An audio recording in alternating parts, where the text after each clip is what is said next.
안녕하세요. 반갑습니다. 자, 오늘은 토요일입니다. 동서발전 시험도 있었고요. 원래는 제가 조금 더 일찍 녹화를 해서 여러분들한테 이야기를 조금 드리려고 했었는데, 그래서 오늘 오전에 좀 촬영을 하려고 했었는데, 제가 오늘 자수수 수업이 있는 바람에 사실 조금 늦게 이렇게 올리게 되었습니다. 자, 일단 오늘은 예고해 드린 대로 2차 필기 전형에 대해서 이야기를 좀 드리려고 해요. 2차 필기 전형에 대해서 2020년에 무엇이 바뀔까라는 것에 대해서 이야기를 좀 해드리려고 합니다. 사실 그 전에 제가 늘 얘기하는 것이 있습니다. 뭐냐 하면 공공기관을 정할 때 필기 전형을 보고 정하라고 이렇게 말씀을 드립니다. 예를 들어서 기술직 같은 경우를 예를 들어 볼게요. 기술직 같은 경우에서는 전공을 벗어날 수 없죠. 전공을 벗어날 수 없다 보니까 전공 시험이 반드시 필요합니다. 사실 사무직 같은 경우는 전공에 따라서 조금 바뀌기는 하는데 단일 전공인지 아니면 통합 전공인지 그 다음에 상경과 법정인지 이런 것에 따라서도 나누어지는 부분들은 반드시 있습니다. 실제로 이 부분은 제가 따로 준비를 해서 조금 시간이 걸리는 부분이니까 따로 준비를 해서 여러분들한테 이야기를 좀 드리도록 하겠습니다. 오늘은 일단 2020년에 무엇이 바뀔지 부분에 대해서 이야기를 들려드리도록 할게요. 일단 가장 먼저 가장 큰 이슈죠. 가장 큰 이슈 중에 하나가 전공 부분이 늘어날 것이라는 전망입니다. 철도공사와 수정공사가 전공 부분이 들어간다는 얘기가 나오면서 전공이 늘어났다라고 이렇게 이야기를 하실 건데요. 사실 철도공사라든지 수정공사가 전공이 들어간다라고 해서 이슈였지, 제가 몇 년 전부터 늘 이야기를 하던 것들은 있었습니다. 제 설명회를 들으신 분들이라면 분명히 아실 건데, 원래 전공은 중요한 부분이었고 전공은 하셔야 됐습니다. 하지만 대부분 철도공사가 나온다라고 하면서 이제 이슈가 된 거였죠.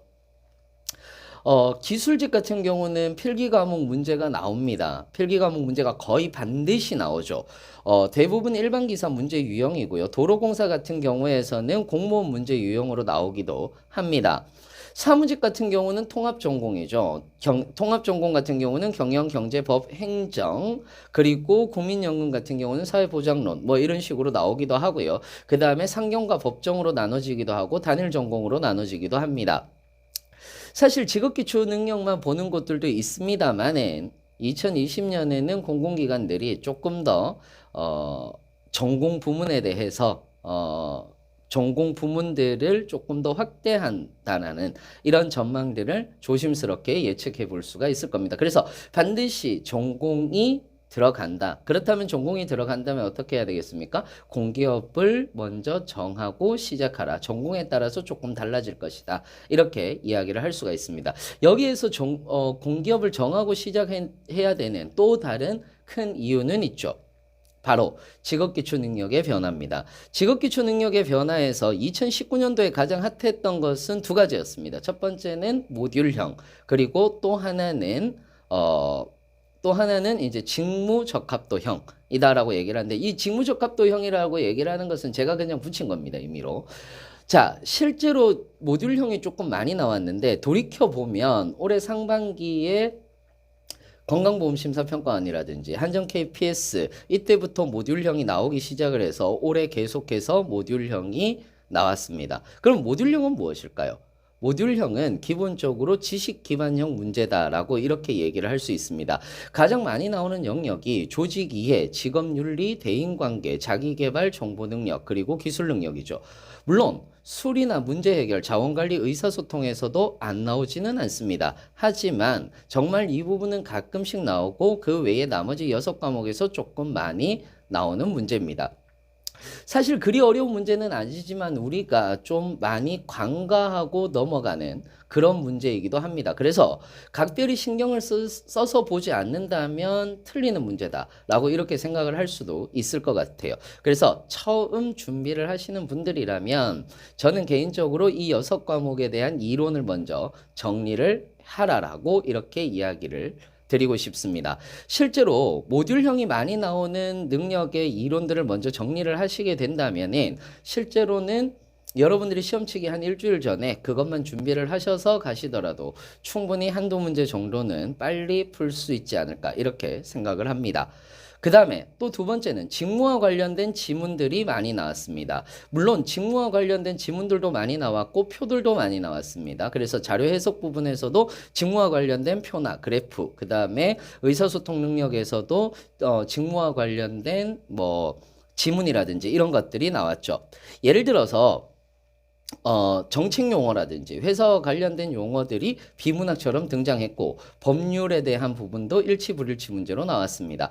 예를 들어서 수자원공사 같은 경우에서는 녹조 현상, 댐 관리 같은 그런 지문들이 나왔고 중부발전 같은 경우에서는 에너지 프로슈머와 관련된 지문들도 등장했습니다. 이렇게 지문과 직무에 관련된 지문과 법률에 대한 일치불일치 문제가 나오기 시작했다는 거죠. 오늘 동서발전 같은 경우에서는 실제로 셰일가스에 대한 지문이라든지 이런 것들이 나왔다라고도 볼 수가 있는 건데요. 이게 이제 2019년도에 가장 큰 직업기초 능력의 특징인 거죠.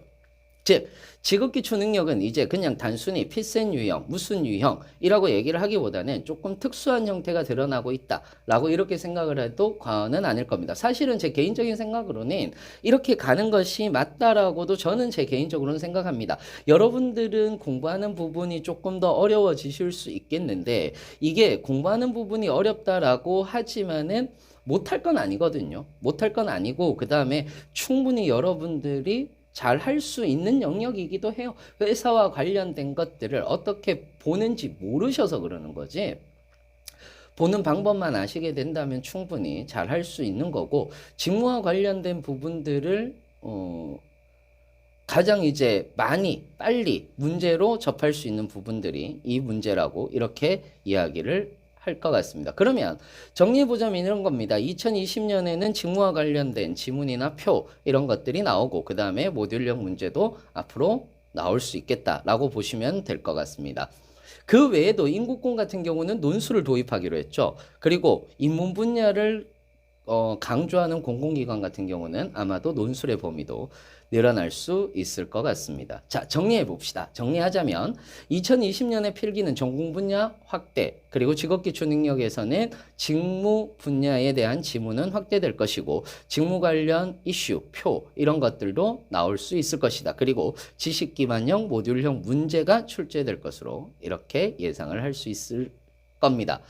사실 마치 공부해야 될 것들이 늘어난 것 같지만 공공기관을 먼저 시작할 때 내가 어디를 가야 할지 전공을 선택하고 공공기관을 먼저 정해두기만 하신다면 사실 오히려 시험 범위를 예측할 수 있고 내가 공부 범위를 예측할 수 있기 때문에 사실 생각보다 전략적으로 접근할 수 있습니다.